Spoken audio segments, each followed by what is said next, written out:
talk about high lunge, which is a pose that we do often in our vinyasa flow classes, or really any yoga class.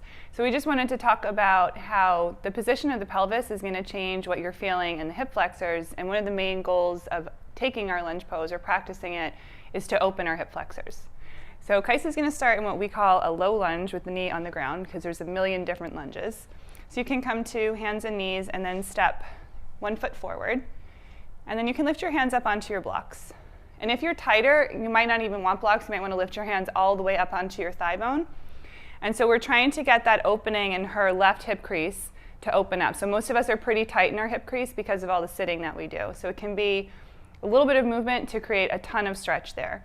And in this one, her torso is not completely upright, so we don't have to worry too much about the position between the pelvis and the thigh bone. But even still, she would want to lift through the low belly to create that length in the low back. And then if we take this one step further and make it a little bit more of an active lunge, she can back herself off quite a bit, lifting the torso upright. And what we're trying to do in this lunge is make sure that the head, the pelvis, and the knee are all stacked on top of each other so that we can make the pelvis upright. So if you're familiar with Tadasana, we want to try to find a Tadasana pelvis here, which means we're lifting up through the low belly, like you're zipping up a tight pair of jeans, or you're angling your tailbone down as if you have a weight hanging from your tailbone. And then the goal is to keep the pelvis upright, and some of you may already be feeling a stretch in the front of your back leg just by adjusting your pelvis that tiny little bit. If you want a deeper stretch, you can start to move your front foot forward. We want to make sure the knee stays on top of the ankle, and the priority is to keep the pelvis upright. It's not how far forward you can move your foot. So then again, you're zipping through the low belly, angling the tailbone down so you can get as much opening as possible in the front of your back leg. Right? And then to take it one step further, you can take your hands back to the blocks, tuck your back toes under, lift your knee.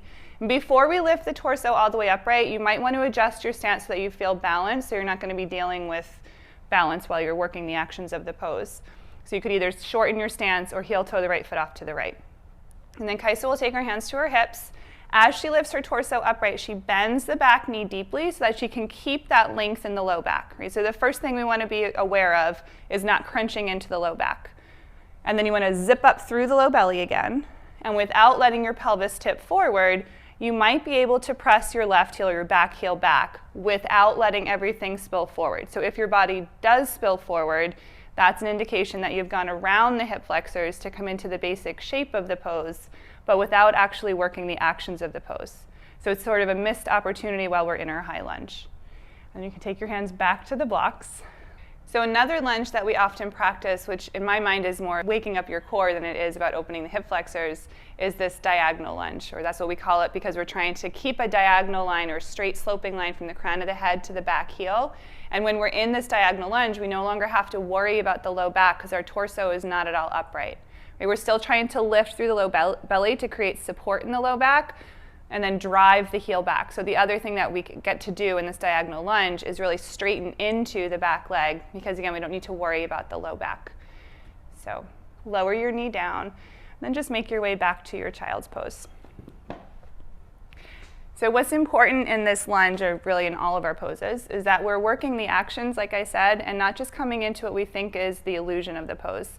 So often when we come into high lunge, the whole torso is tipping forward, and we're able to get the back leg straight, but then we've missed the opportunity to open the hip flexors of the back leg. So I hope this was helpful. Thanks for tuning in.